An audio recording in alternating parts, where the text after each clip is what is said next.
La vida nos pone a prueba constantemente y nosotros respondemos a los desafíos, a veces con buenos resultados y otras no tanto. Cuando eso ocurre, nos desanimamos y deseamos bajar los brazos. Hoy queremos animarte a mirar tu potencial, recordar que estamos en proceso y que Dios nos tiene infinita paciencia porque nuestro Creador sabe que nadie es perfecto. Nuestras vías de comunicación telefónica son el 225-295-0775 o 225-205-5481.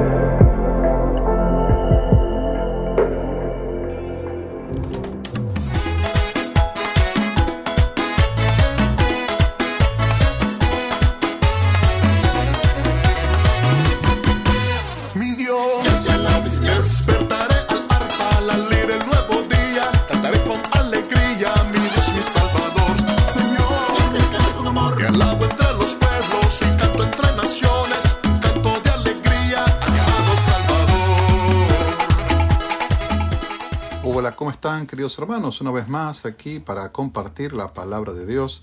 Mi nombre es Guillermo Mangieri, soy el pastor de la iglesia de Struma en la ciudad de Baton Rouge y estamos compartiendo desde hace varias semanas, meses, todo el libro de los Hechos, tratando de cada semana traer una parte, un párrafo de algún de los capítulos del libro de los Hechos. Y en esta semana nos toca trabajar, disfrutar Hechos capítulo 21. Sí, Hechos capítulo 21 empieza todo un proceso muy interesante de la vida de Pablo y tal vez la pregunta nuestra hoy sea ¿cómo podemos estar seguros o discernir la voluntad de Dios? El título de hoy es Desafíos y decisiones en la voluntad de Dios. Así que el tema con el que vamos a estar jugando, trabajando, es la voluntad de Dios. Pablo está al final de su tercer viaje misionero, siente un fuerte llamado de ir a Jerusalén, aunque sabe los peligros que vienen, a pesar inclusive de los peligros que vienen. Este pasaje nos lleva a ver los desafíos entre entender, discernir y obedecer la voluntad de Dios en medio muchas veces de mensajes o consejos contradictorios que incluyen el peligro personal y el rol que cumple la iglesia, la comunidad de fe, nuestros hermanos en todo esto. Pablo había dedicado buena parte de su tercer viaje misionero a recoger una ofrenda de amor para los judíos en Judea, en Jerusalén. Era una manera práctica de que los gentiles, ¿sí?, los que no eran judíos, los que no eran de la raza hebrea, que no eran hebreos, podrían mostrar unidad entre sus hermanos, podrían mostrar el amor de hermanos desde la comunidad gentil hacia la comunidad hebrea. Es bien interesante este concepto, la razón de esta ofrenda que está levantando a lo largo de todo su caminar para los hermanos en Judea. Déjenme leer un poco el texto y para poder sacar algunas enseñanzas para este día, para usted y para mí.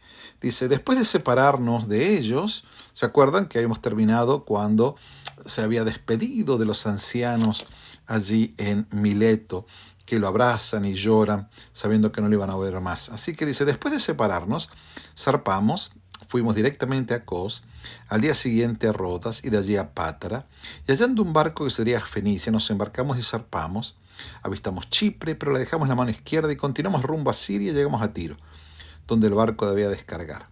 Allí hallamos a los discípulos y nos quedamos 7 días. Ellos, movidos por el Espíritu, decían a Pablo que no fuera a Jerusalén. Transcurrida esa semana, volvimos a ponernos en marcha y todos los creyentes nos acompañaron con sus mujeres y sus hijos hasta las afueras de la ciudad. En la playa nos arrodillamos, lloramos Y nos despedimos con abrazos y después subimos al barco y ellos regresaron a sus casas.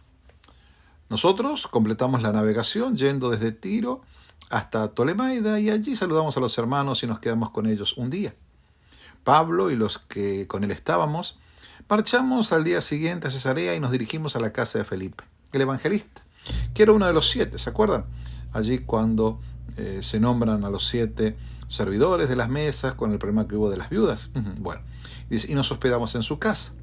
Felipe tenía 4 hijas solteras que profetizaban. Llevábamos ya muchos días allí cuando llegó de Judea un profeta llamado Agabo.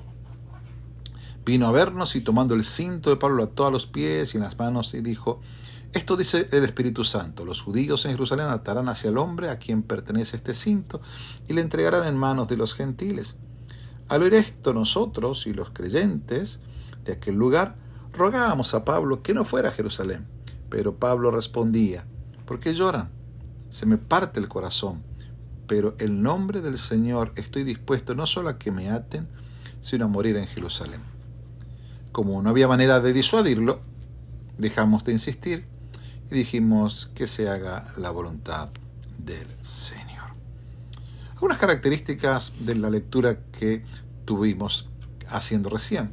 Una de ellas, usted puede ver los primeros versículos, la rapidez de los acontecimientos, y está relatando rápidamente Lucas cómo se fueron moviendo de una ciudad a otra, viajando rápidamente, el poco tiempo que se quedaron.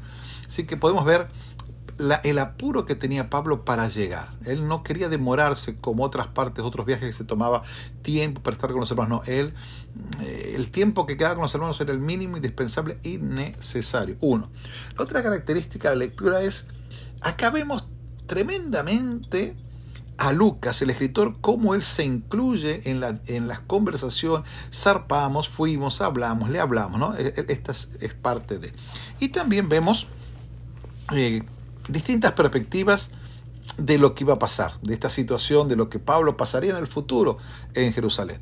¿Sí? Las perspectivas, distintas visiones, distintas aproximaciones. Una era la de Pablo, la otra, la perspectiva de los cristianos de Tiro, los primeros creyentes que encontramos, los cristianos en Cesarea, y aún mismo la misma perspectiva de Lucas. Este tiempo, este momento, este pasaje, nos muestra a Pablo enfrentándose al desafío de su viaje hacia Jerusalén. Y vemos cómo él responde.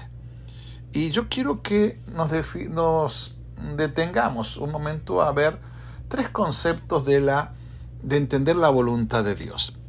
Primero es el desafío, ¿sí? El desafío de comprender la voluntad de Dios. El segundo es el discernimiento, comprendiendo la voluntad de Dios en medio aún de la confusión o de mensajes confusos. Y por último, determinados a cumplir la voluntad de Dios. La primera parte del texto nos muestra, nos marca ese desafío que Pablo tiene para con la voluntad de Dios, ¿sí? De discernir esta voluntad de Dios. Pablo llega a Tiro con los discípulos y ellos le dicen: por favor, no vayas a Jerusalén, no vayas a Jerusalén, ¿sí?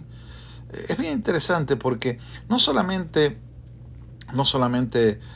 los discípulos en Tiro, los discípulos, decíamos, también en Cesarea le dicen lo mismo, que no vaya. Cuando llegó este profeta desde Judea y hace esta expresión de atarles con el cinto las manos y los pies, esto le va a pasar continuamente.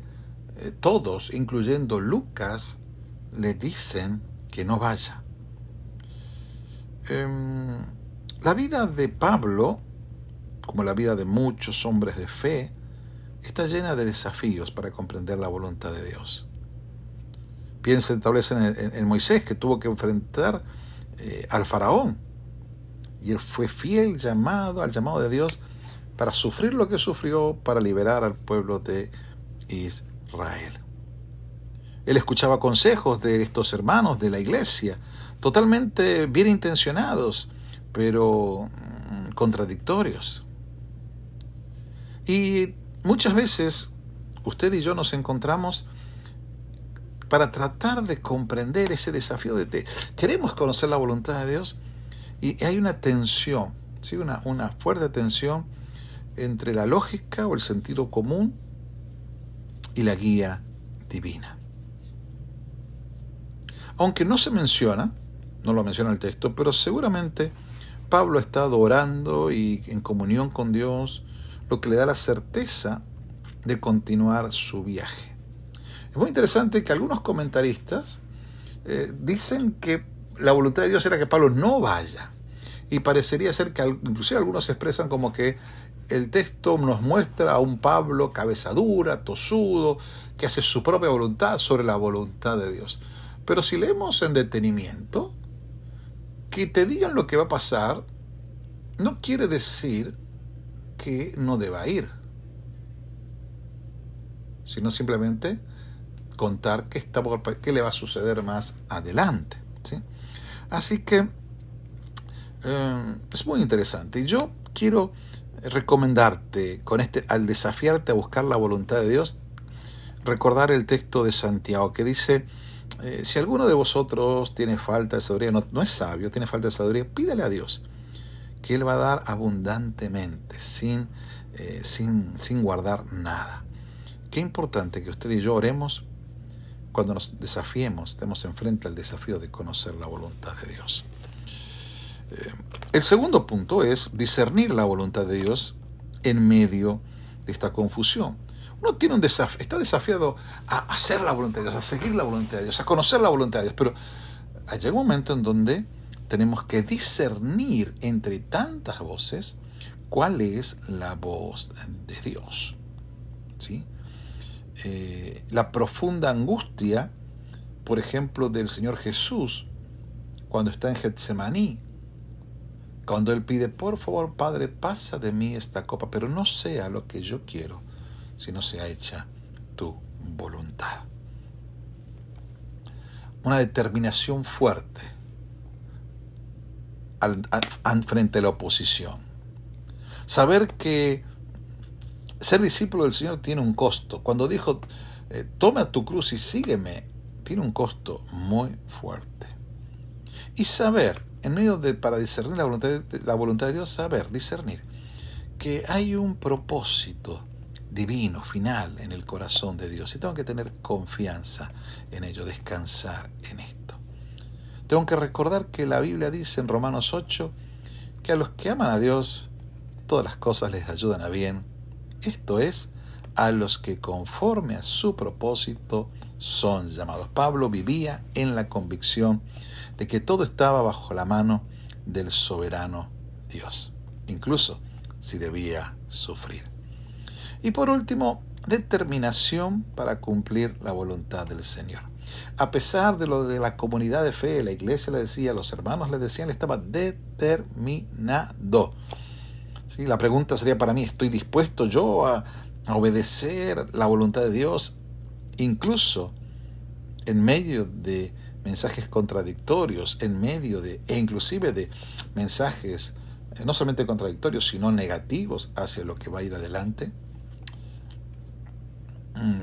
Tuvieron que vivir una tensión entre esto, ¿no? Entre lo que la iglesia decía, los hermanos. Es muy interesante que al final dice, al final dejamos de insistir y descansamos en Dios y decimos que se haga la voluntad del Señor. Vemos en la historia moderna muchas historias de hombres y mujeres que murieron, dieron sus vidas, sabiendo de que posiblemente eso es lo que iba a pasar. Se habla que los misioneros moravos allí tenían solo pasaje de ida, por ejemplo. Algunos se vendían como esclavos para poder compartir el evangelio con los esclavos. La famosa historia de Jim Elliot yendo en Ecuador, así como fue él asesinado. Acabo de llegar de un país en sureste de Asia, donde cuenta que el primer misionero que llegó, los originarios de la isla, los indígenas, lo mataron, pero no solamente lo mataron, sino también se lo comieron. Hay una determinación fuerte para cumplir la voluntad del Señor. Obedecer a veces implica enfrentar grandes desafíos. Quiero terminar con algunas aportes finales. Hay algo peor a la muerte, que es no vivir la voluntad del Señor. No la desperdicies, incluso si implica tomar riesgos, dificultades, porque vale la pena vivirla. Lo más costoso del discipulado es el costo del no ser discipulado. Sigue a Jesús ahora. Recházalo ahora y sufrirás mucho. Él nos pide, ven y sígueme. Este pasaje final nos desafía a reflexionar sobre cómo usted y yo respondemos a la voluntad de Dios. Enfrentamos desafíos, debemos discernir con sabiduría y actuar fuertemente siguiendo el ejemplo de Pablo. Aprendemos que el verdadero discípulo, el verdadero creyente, está dispuesto a seguir el llamado de Dios a pesar aún de advertencias, confusiones, porque confía plenamente en el plan de Dios. ¿Estás dispuesto a hacer lo mismo que hizo el apóstol Pablo? Mis hermanos, que Dios te bendiga. Sigue pensando en esta historia. Mi nombre es Guillermo Mangieri, una vez más, pastor de la iglesia de Struma en la ciudad de Baton Rouge. Te invitamos todos los domingos a las 10:30 de la mañana a un servicio de adoración donde cantamos, adoramos al Señor y compartimos un poderoso mensaje que viene de Dios para tu corazón. Mis hermanos, que Dios te bendiga y recuerda que Dios tiene un propósito eterno para ti. Hasta la próxima.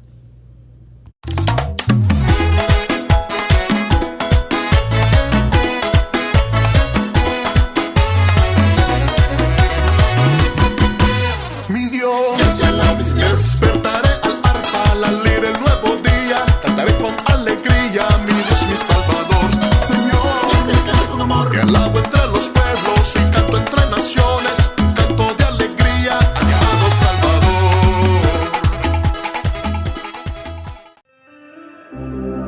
Esperamos que este espacio te haya desafiado a revisar qué cosas puedes mejorar, pero a la vez te hayas sentido motivado a seguir andando mientras lo haces. Te esperamos en nuestra próxima emisión, siempre aquí en la 91.9 Radio Amor.